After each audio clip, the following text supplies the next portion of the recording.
Hello, my name is Jeff Namart, and today we'll be examining the US Indian relationship through the lens of foreign policy and national security. This relationship has become one of the central pillars of emerging Indo Pacific order. In a global system where China's rise, technology rivalry, and geopolitical fragmentation are reshaping international politics. The US India partnership is no longer optional, it is strategically necessary for both nations. To understand why the relationship looks the way it does today, we must begin with the Cold War. Modern US India relations cannot be explained without acknowledging how mistrust and geopolitical misalignment shaped their early decades. The Cold War set structural constraints that both nations are still working to overcome. After gaining independence in 1947, India adopted a foreign policy doctrine known as non-alignment. This policy was not passive neutrality. It was intentional strategy to maintain autonomy in a bipolar world dominated by the US and USSR. For India, non-alignment was about rejecting colonial logic of great power, dominance, and ensuring that foreign policy reflected Indian national interests rather than superpower pressure. India understood that joining an alliance could entangle it in ideological or military commitments that had nothing to do with its security. Therefore, India positioned itself as a leader of a newly decolonized world, promoting strategic independence as a matter of both principle and survival. During the 1950s and 60s, the United States viewed the world almost entirely through a Cold War containment lens. Pakistan's geographic proximity to both the Soviet Union and China made it a valuable military and intelligence foothold. The United States integrated Pakistan into its alliance system, the Southeast Asia Treaty Organization, and the Central Treaty Organization, providing Islamabad with weapons, training, and diplomatic support. But this decision created structural symmetry. India suddenly found itself confronted with U.S. armed Pakistan, with reinforced Indian suspicions that Washington did not understand South Asian security dynamics. This imbalance also pushed India closer to Moscow in search of strategic compensation. In short, U.S. support for Pakistan was the most critical barrier to deep relations to deep sorry most critical barrier to deeper relations during the Cold War. India's alignment with the USSR was not ideological, it was strategic. The Soviet Union provided India with advanced military technology, consistent diplomatic support, especially on Kashmir, economic assistance and industrial planning, political neutrality that respected India's sovereignty.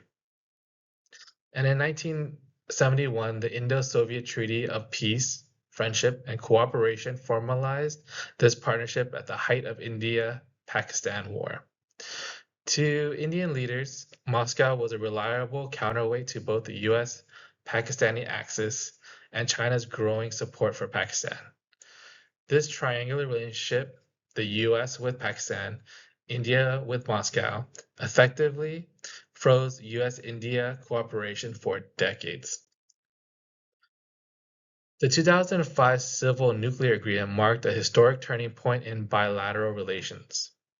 For the first time, the United States recognized India as a responsible nuclear power outside the NPT framework. This required Washington to persuade the international community to grant an unprecedented exemption to India. The US did this because India was emerging as a key democratic partner in the Indo-Pacific system, increasingly shaped by China's rise. The nuclear deal did three significant things. One, it symbolized US trust in India's responsible nuclear behavior. Two, it opened the door for high technology cooperation across nuclear, defense, and aerospace sectors. It framed India not as a Cold War outsider, but a strategic partner with converging long-term interests. And today, US-India relations cannot be understood through Cold War logic. The relationship is not triangular, shaped by shared concerns about China, global technology competition, and India's rise as major economic and military power. Politically, cooperation has deepened because both countries recognize that their strategic futures are independent. India, now described as a major defense partner, a classification unique among US relationships. However, tensions persist. India maintains ties with Russia, especially for military supplies, and frequently asserts its strategic autonomy. US concerns about democratic backsliding and human rights also add friction. Yet both states manage these disagreements carefully because the larger strategic alignment outweighs political irritants. Economically, the partnership has grown rapidly. India is now one of America's largest trading partners, and US firms rely heavily on India for skilled labor, especially in technology and healthcare. The US also ships parts of critical supply chains such as semiconductors and pharmaceuticals to India to reduce dependence on China. India benefits tremendously from this, and it seeks to position itself as a global manufacturing and innovation hub. But major tension persists. India maintains high tariffs to support domestic industries. US companies frequently complain about predictable regulation and localization laws. Immigration is restrict on H-1B visas, and green cards affects hundreds of thousands of Indian professionals. These issues do not derail the relationship, but they highlight areas requiring long-term policy negotiation. Cultural ties are the strongest stabilizing force in the entire relationship.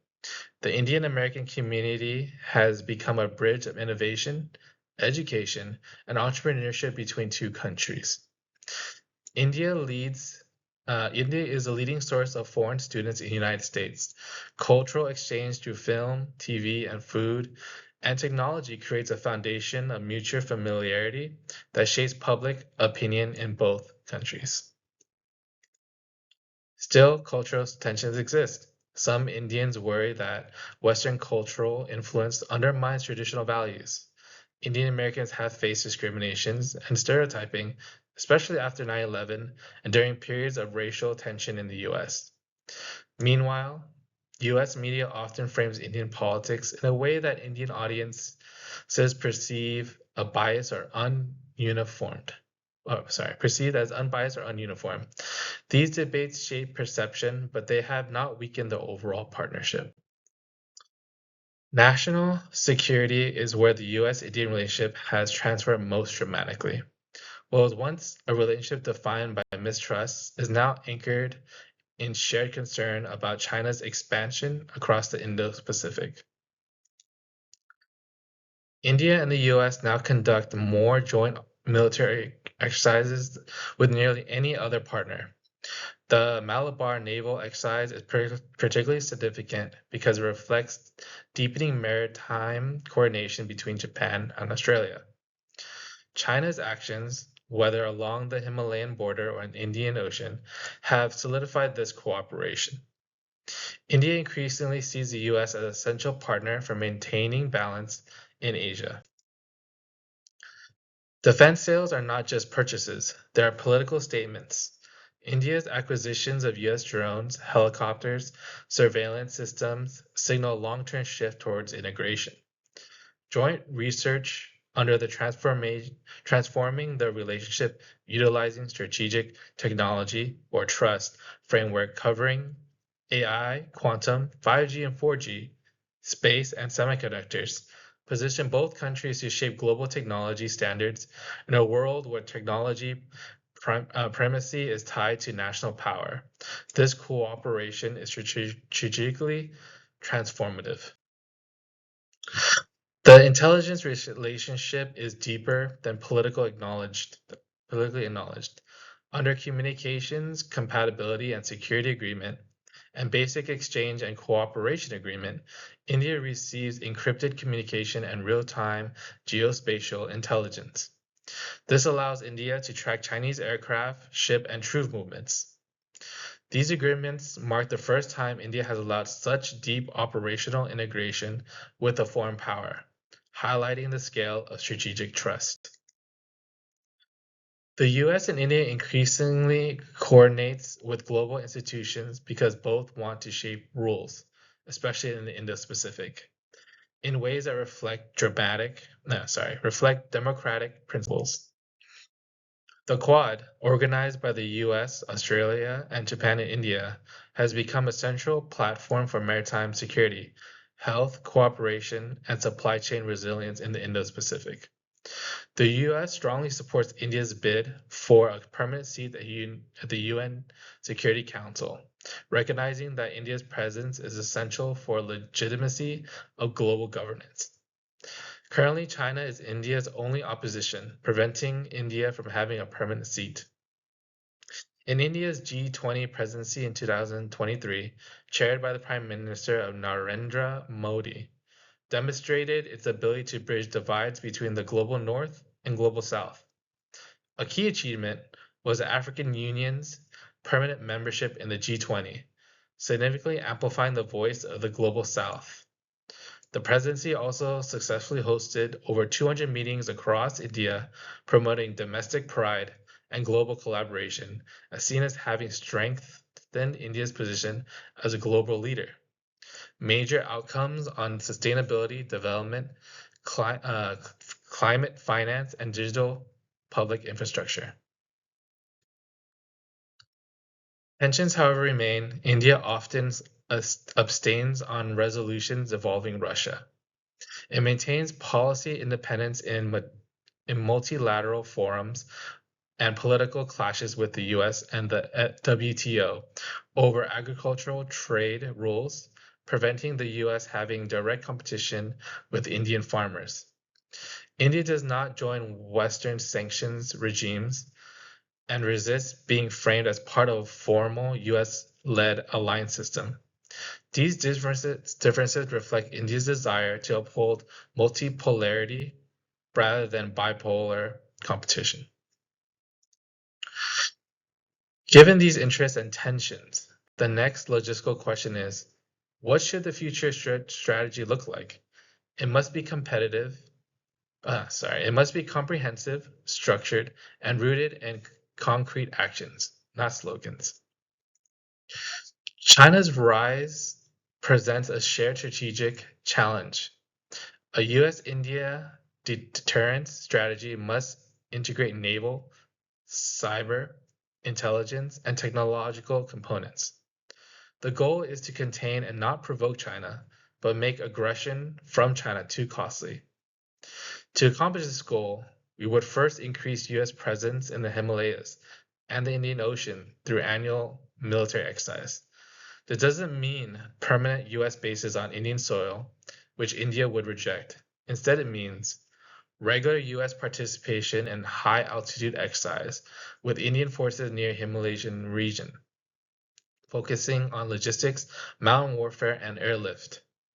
Expand US naval participation in exercises in the Arabian Sea and the Bay of Bengal, demonstrating that both countries can collaborate together in India's primary maritime neighborhood. These activities signal to China that US will not be a distant, passive actor if tensions escalate on India's land or maritime borders. Second, conducting joint red team cyber exercises to simulate Chinese cyber attacks. A red team means a group that plays the role of an attacker. In this case, US and Indian cyber specialists would jointly design attack scenarios against each other's infrastructure, ports, power grids, financial systems, and then practice defending them. This accomplished two things. One, it exposed vulnerabilities before a real adversary can exploit them. Two, It trains both governments to coordinate their responses in real time if China launches a serious cyber operation during a crisis. Third, solution is having India conduct joint naval exercises with the US around Taiwan. This is the boldest element. India traditionally avoided inserting itself in Taiwan's issue, but even limited joint presence, such as a passing exercise or humanitarian drills or freedom of navigation operations near the Western Pacific, would send a powerful signal. It shows that India cares about the broader Indo-Pacific balance, not just an immediate region, not just in its immediate region. It forces China to consider the possibility of facing India's naval assets in two theaters, near Taiwan and in the Indian Ocean. Taken together, these three actions transform deterrence from a slogan into a credible plan. China would see that any aggression against India or its partners could trigger coordinated land, sea, and cyber responses from both New Delhi and Washington. Technology defines global power in the 21st century. So a high-tech alliance is very important. A US high-tech alliance must integrate research labs, investment standards, and talent flows. Working together on semiconductors, AI, aerospace, and cybersecurity allows both nations to counter China's technological influence and maintain control over critical supply chains.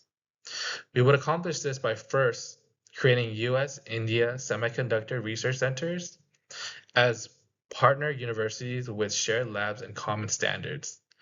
This means jointly funding labs between India and major US engineering schools, where researchers from both sides can work on chip design, material, fabrication techniques, use of the same testing standards so that components can move smoothly into both America and Indian defense and commercial supply chains.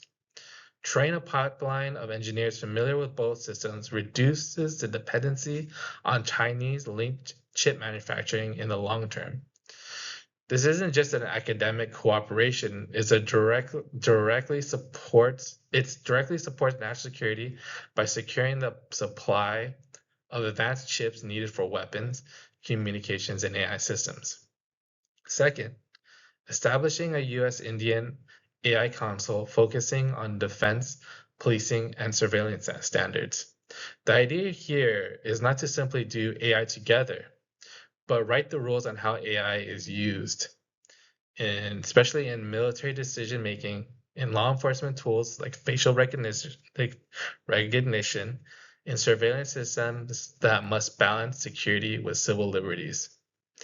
If the US and India jointly define what responsible AI in these areas look like, what it allows, what is allowed, what is prohibited, what oversight is needed, they could present a democratic alternative to China's more authoritarian AI model that influences how other countries develop and regulate their own system.